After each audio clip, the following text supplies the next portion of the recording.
สวัสดีค่ะเพื่อนๆ Hello everyone in the world. See me again in Golf of Thailand channel. My channel is the traveling channel for people backpacker from everywhere in the world. Come to Golf of Thailand and my place is in เกาะพะงันอีสแลนด์ ทักทายทุกคนนะคะ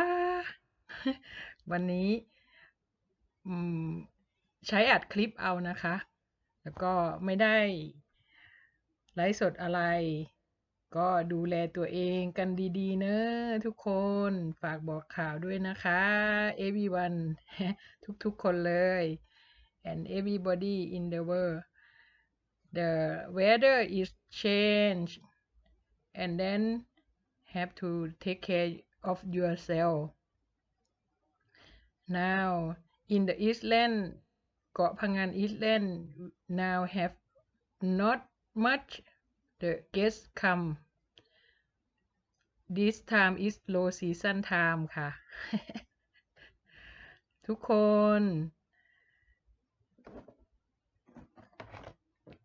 เอาเป็นว่าวันนี้เรามานั่งคุยกันเรื่อง business ของคนที่มีบ้านให้เช่าหรือว่าทำที่พักให้คนพักนะคะ ถ้าเราอยากจะต่อยอดนะคะ ต่อยอดห้องพักที่เรามีหรือบ้านที่เรามีสามารถทำไปแจ้งที่สำนักงานเทศบาลได้นะคะว่าเรามีห้องเพื่อจะให้เช่าเป็นแบบสะพายเป้เที่ยว ถ้าบ้านอยู่ในเขตของแหล่งท่องเที่ยว เราสามารถเอาห้องพักของเราถ่ายภาพนะคะ ถ่ายภาพแล้วก็เอาไปลงไว้ในแอปเว็บไซต์ที่เราอยากจะให้เขาช่วยเราขายห้องทางออนไลน์ อย่างเช่นเว็บไซต์ของ Backpacker ที่ขึ้นชื่อเราลองเลือกดูเอาสัก 2-3 บริษัทนะ ที่ขึ้นชื่อก็เท่าที่พูดไปเนาะมันมีเป็นหน้าเพจให้เราสมัครได้ที่ดังๆก็มีของ agoda.com ของ booking.com แล้วก็ tripAdvisor แล้วก็อีกอันนึงแถม เขาพยายามให้เราเข้าไปขายห้องกับเขาจังเลยคือExpedia เนี่ยสมัยที่เราอยู่อเมริกาก็ใช้ Expedia แอปหรือว่าสำหรับการจองห้องออนไลน์ไว้ล่วงหน้าว่าเราจะไปพักกับที่ใดเราก็เลือกดูได้ในแอปพลิเคชันของเขาเลยแต่ส่วนใหญ่ที่เมืองไทยตอนนี้ Expedia เข้ามาตีตลาดในประเทศไทยแต่ว่าbooking.com กับ agoda.com นี่สูสีกันมานะทุกคนก็ใช้แอปพลิเคชันแล้วก็สมัครแล้วลองดูว่าเจ้าใดที่เขาไม่ได้ใช้เครดิตการ์ดหรือเราจะไปจ่ายเงินสดที่หน้าเคาน์เตอร์เลยก็ได้นะถ้าไม่อยากจะให้เอาเครดิตการ์ดใช้แต่ว่าเราต้องให้ information เขาหน่อยแต่ว่าเขาจะไม่ให้บางรายถ้าเป็นโรงแรม3 ดาว 5 ดาวเนี่ยหรือ7 ดาวเนี่ยเขาจะต้องใช้เครดิตการ์ดนะคะแต่ว่าถ้าเป็นโรงแรมเล็กๆไม่จำเป็นต้องใช้เครดิตการ์ดเขาจะตีตลาดกับโรงแรมขนาดใหญ่ สมัยนี้โรงแรมขนาดใหญ่ถ้าไม่ปรับตัวสู้โรงแรมขนาดเล็กหรือที่พักสะพายเป้เที่ยวไม่ได้แล้วนะคะเพราะว่านักท่องเที่ยวส่วนใหญ่เขาเป็นกลุ่มคนใช้แรงงานกลุ่มคนทำงานแล้วหรือไม่ก็กลุ่มนักศึกษาที่เรียนจบแล้วก็สะสมเงินที่เป็นนักศึกษาของประเทศทางฝั่งยุโรปเขาเก็บกันไว้เยอะนะเพราะว่าเงินเดือนนักศึกษาแต่ละเดือนเนี่ยมากกว่าที่พ่อแม่ให้ทางครอบครัวให้ด้วยซ้ำเนาะแล้วเขาก็มาเที่ยวกันแบบพักแบบ low price นะก็ เที่ยวกันได้3 เดือน5 เดือนบางคนเที่ยวถึง6 เดือนหรือว่าปีหนึ่งรอบโลกเลยนะคะกว่าจะกลับเข้าไปทำงานใหม่อันนี้เป็นประสบการณ์เท่าที่ลูกค้าเล่าให้ฟังนะบางคนมาหาเรามาแล้วมาอีกมาแล้วอีกถึง6-7 เที่ยวเลยแหละถ้ายิ่งรู้จักยิ่งมาบ่อยๆเราก็ยิ่งลดราคาให้เพราะว่าเขาก็เหมือนญาติเราเนาะจากที่ราคาเกือบพันเอาไปเอามาเหลือ500จาก500ถ้าอยู่เป็นเดือนให้ไปเลยเดือนละ 9,000วันละ300ก็ยังให้เลยค่ะแต่ต้องอยู่เป็นเดือนนะอย่างน้อยก็เอ่อเดือนครึ่ง2 เดือนเนี้ยเราให้ได้เลยสบายมากไม่ต้องไปตีราคาเดียวกับราคารายวันลดให้เขาไปแต่ว่าถ้าปกติก็เดือนละ12,000ถ้าคิดปกติเดือนละ12,000เดือนละ15,000 18,000เนี่ยค่ะ ก็เราคิดว่าการเป็นอยู่บนเกาะพะงันเนี่ยทำให้เราอยู่ได้โดยที่อืมที่นี่มีของใช้ทุกอย่างพอๆกับอยู่ในเมืองใหญ่เลยนะเพราะว่าแมคโครโลตัส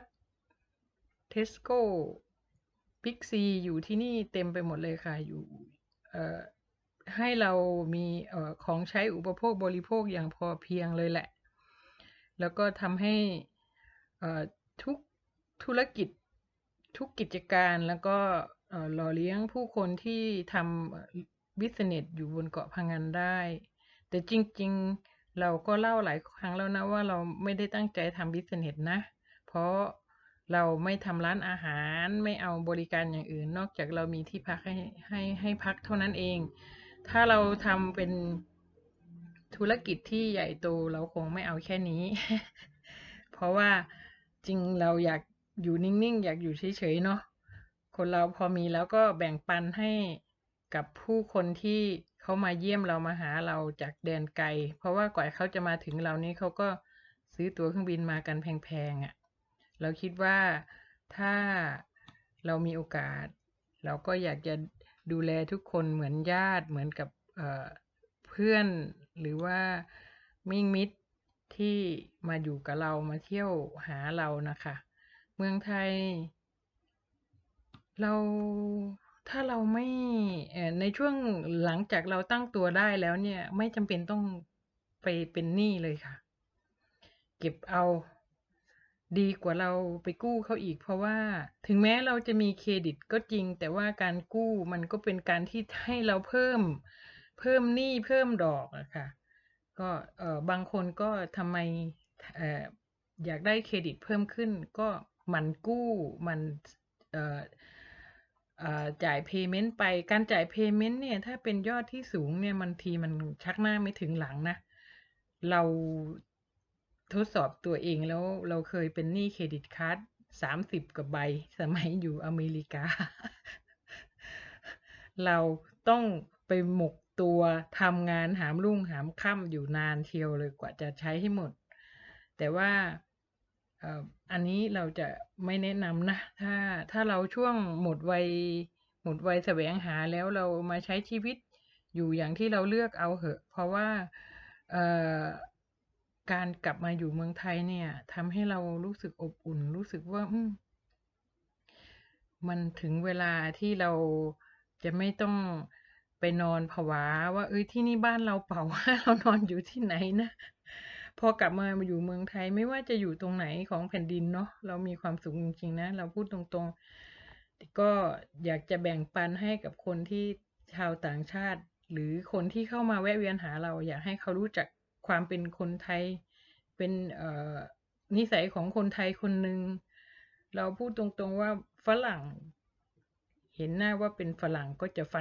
นหมายถึงว่าจะคิดแพงฟาดฟันเอาแต่กำไรอย่างเงี้ยไม่ถูกเนาะเราพูดตรงๆว่ามันไม่ใช่เลยมันไม่ใช่เรื่องดีกับการที่เราจะไปเอาค้ากำไรเกินควรเพราะว่า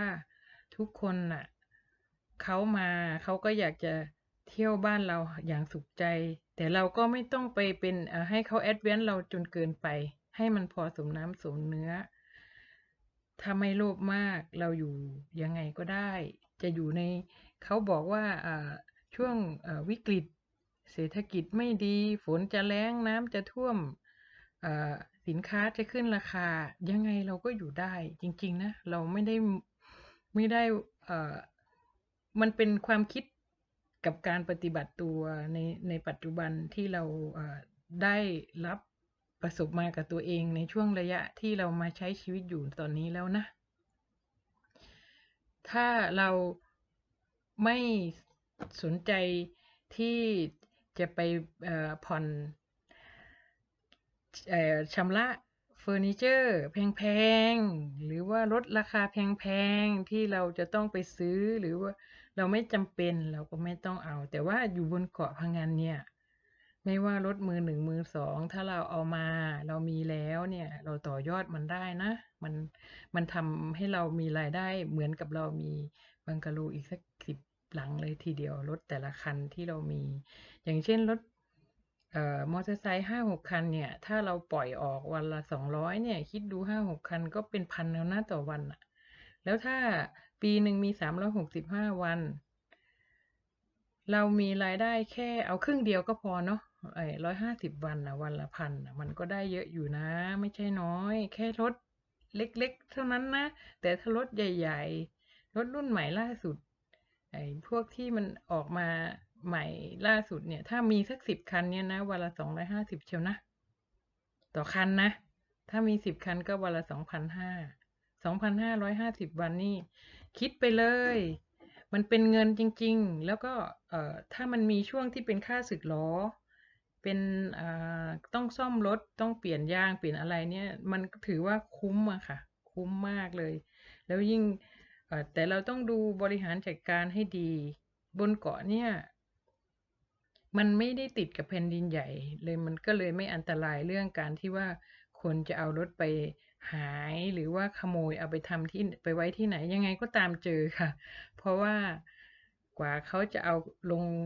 เรือไปขึ้นฝั่งมันก็ไม่ได้แล้วถ้าจะเอาขึ้นเรือไปขึ้นฝั่งเขาก็จะมีกล้องวงจรปิดที่กรมเจ้าท่าติดไว้ที่ท่าเรือมันก็เป็นเราคิดว่าเอ่อทุกอย่างที่มันเป็นเรื่องการใช้ชีวิตเนี่ยถ้าเราระมัดระวังเราคิดให้รอบคอบใช้สติใช้ประสบการณ์ของเรา experience น่ะค่ะมันทำให้ชีวิตเราอยู่อย่างระมัดระวังแล้วก็ดีด้วยนะจริงๆไม่จำเป็นต้องไปเอ่อหรูหราหรือมอซออะไรเราก็ใช้ชีวิตอย่างสบายได้ไม่จำเป็นเลยถ้าเราอยากจะปฏิบัติธรรมอยากฟังพระหลวงพ่ออะไรเข้ายูทูบก็ได้ฟังอยากฟังอาจารย์ยอดอยากมี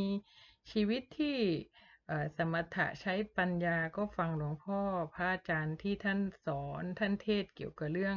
ธรรมะให้เราฟังเรื่องการปฏิบัติธรรมก็ไม่ต้องไปถึงวัดไกลๆแล้วเดี๋ยวนี้เรารู้จักว่าหลวงพ่อพระอาจารย์องค์ไหนที่ท่านปฏิบัติดีปฏิบัติชอบเป็นลูกศิษย์ของพ่อแม่ครูอาจารย์ที่เรามั่นใจเชื่อถือศรัทธาท่านเราก็น้อมนำให้ท่านช่วยสอนเราเปิดรับทุกวันเราจะได้รับธรรมะทุกวันนะมันก็เลยทำให้เรารู้สึกว่าไม่ต้องไปไหนแล้วใช้โลกออนไลน์มันเป็นเสมือนจริงนะโลกออนไลน์อ่ะเรามีโทรศัพท์1 เครื่องแล้วก็มีแล็ปท็อปอีกตัวนึงคอมพิวเตอร์อีก1 เครื่องโน้ตบุ๊กเครื่องหนึ่งคือมันเหลือใช้แล้วอะค่ะแล้วเราก็ให้เว็บไซต์ขายห้องให้เรานะรู้สึกว่าถ้าเราใช้มันเป็นเราก็ไม่จำเป็นต้องวิ่งออกไปทำงานนอกบ้านนะเราพูดประสบการณ์ของเราให้ฟังนะไม่ใช่ว่าก็ตัวเองมีพอแล้วก็อยู่อย่างนี้ได้ไม่ใช่นะคะเพราะว่าถ้าเราอยากจะทำอย่างที่เราบอก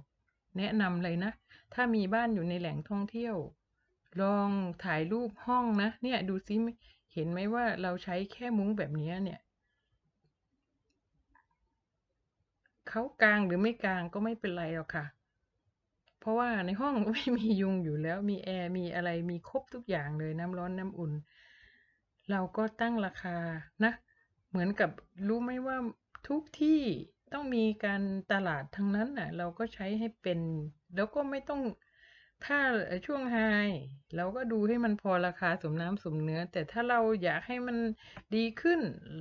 บ้านไหนมีกำลังที่จะทำเป็นครัวทำเป็นห้องทำเป็นที่ทำกินอันเนี้ยมันก็อยู่ที่เราพิจารณากันเองนะปีหนึ่งรายได้ในแหล่งที่เป็นแหล่งท่องเที่ยวเนี่ยอุ้ยไม่อยากพูดเลยมันไหลมาจริงๆนะมันก็สามารถทำให้แม่ค้าก๋วยเตี๋ยวแม่ค้ากล้วยทอดข้าวแกงข้าวราดแกงใช้ชีวิตอยู่อย่างหรูหราได้บนเกาะพังงานนี้แม่ค้าขายข้าวแกงแม่ค้าขายก๋วยเตี๋ยวขี่รถออกใหม่รถเก๋งรถกระบะกันเชียวนะเพราะว่ารายได้ดีตลอดเลยเพราะว่าทุกเดือนมีฟูลมูนเนาะคนที่ไปทำอาชีพอยู่ในกลุ่มในการบริการแถวฟูลมูนเนี่ยไม่ว่าจะเป็นพวกเพ้นท์สีพวกสักพวกอะไรเนี่ยนะเขาได้เงินมากกว่าการทำบังกะโลด้วยซ้ำนะบางคนนะ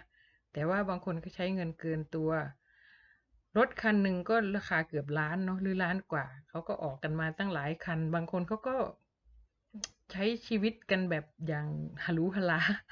แต่ว่าพอถึงณเวลาหนึ่งรถก็ถูกยึดไปหลายคนหลายคันบางคนก็ถึงกับว่าพยายามเป็นหนี้นอกระบบอะเนาะแล้วก็ไปไม่รอดจอดไม่ต้องแจวก็มีอันนี้เป็นประสบการณ์ที่เราเห็นคนใกล้ตัวนะแต่สำหรับที่เราพูดให้ฟังคือเราไม่อยากเป็นหนี้แล้วก็มันไม่จำเป็นอะเนาะเรามีแล้วก็ใช้ในบริหารจัดการในส่วนที่เราควรจะใช้มันก็ได้ไม่เห็นยากอะไรเลยชีวิตนี้ททำหน้าที่เป็นทูตเพื่อต้อนรับชาวโลกหรือว่าผู้มาเยี่ยมเยือนของเราให้ดีแสดงความเป็นเจ้าของบ้านอย่างดีให้คนเข้าใจ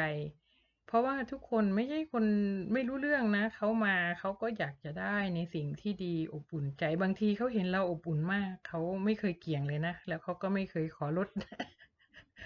บางคนเอาของมาฝากแล้วก็ซื้อของไว้ให้เลยอย่างนี้ก็มีค่ะเพราะว่าบางทีเราเป็นคนที่ไม่ขี้เหนียวเรื่องการดื่มกาแฟน้ำอุ่นน้ำร้อนเรามีให้อยู่แล้วกาแฟนี่เราซื้อให้กินเลยนะชงเอาเองล้างแก้วกันเองประมาณนี้แหละค่ะเราไม่ได้บริการหรือว่าต้องขายกาแฟแก้วละ30-20อะไรนี้ มันไม่มีลูกค้าเยอะมากมายสู้เราเอ่อรักษาน้ำใจให้เขาเห็นว่ามามาอยู่แบบนี้ก็ยังได้กินแบบนี้แต่จริงนะเราถามตรงๆเราพูดให้ฟังตรงๆเราไปที่ไหนเราก็จ่ายค่ากาแฟนะนอกจากไปประชุมตามเทศบาลหรือว่าศาลาประชาคมของผู้ใหญ่บ้านกำนันนี่ก็จะมีคนเอาของไปให้กินฟรีเท่านั้นเองบนเกาะพะงันงานวัดเราก็ต้องซื้อของกินนะเพราะว่ามีพ่อค้าแม่ค้ามาไม่ได้มีของฟรีหรอกที่นี่แค่เราอยากจะทำทานกับลูกค้าที่เขาเอาเงินมาให้เราก็มีกาแฟตั้งไว้ให้เขาชงกินแค่นั้นเองวันนี้เรารู้สึกว่าถ้าเราไม่เล่าประสบการณ์เรื่องที่การที่เรา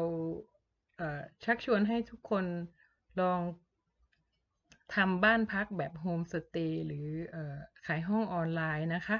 เข้าไปลองทดสอบตัวเองดูก็ได้อยู่ในแหล่งไหนที่ไหนถ้าบ้านตัวเองอยู่ใกล้แหล่งท่องเที่ยวอ่ะลองทดสอบเลยทำบ้านใ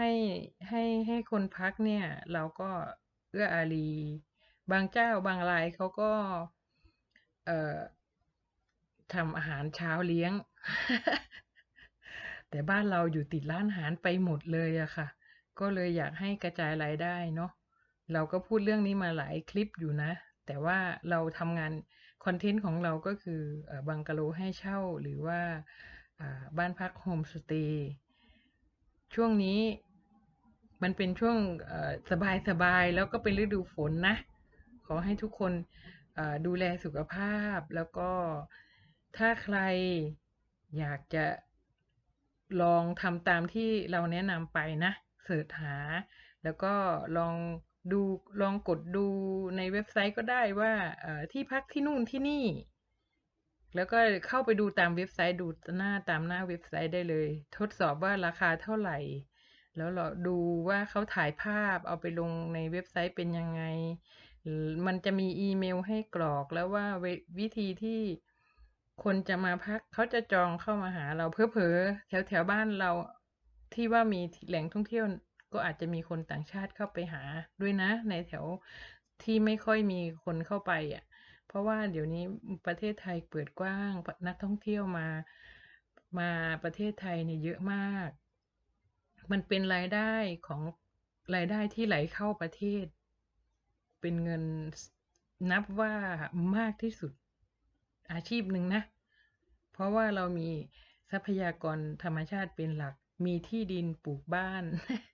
ก็มีคนมาเยี่ยมเราแล้วนี่มันมหัศจรรย์จริงๆนะเราก็คิดว่าถ้าเราเอาเรื่องประสบการณ์ส่วนที่เราประสบมากับตัวเองให้ทุกคนได้เรียนได้รู้ประสบการณ์ของเรานี่ทุกคนก็คงจะมีแนวทางนะถ้าอยากรู้อยากไม่เข้าใจอะไรหรือว่ารู้เรื่องอะไรจะมาแชร์กันนะคอมเมนต์ไว้ข้างล่างนะคะข้างล่างนี้เลยนะในคอมเมนต์ในวิดีโอเลยนะคะแล้วเราจะได้พบกันอีกแล้วก็จะตอบให้ฟังค่ะ ขอให้ทุกคนมีความสุขนะคะแล้วก็มีส่วนร่วมขอบคุณมากๆนะคะยินดีที่ได้คุยกันอีกค่ะจาก Common Bungalow อ่าวไทยนะคะคอนเทนต์ของเราก็คือบังกะโลให้เช่าที่พักสะพายเป้บนเกาะพะงันค่ะ Thank you everyone come to visit me in my my channel Gulf of Thailand เกาะพะงัน Have a good time have a good day and have a nice day บ๊ายบายสวัสดีค่ะ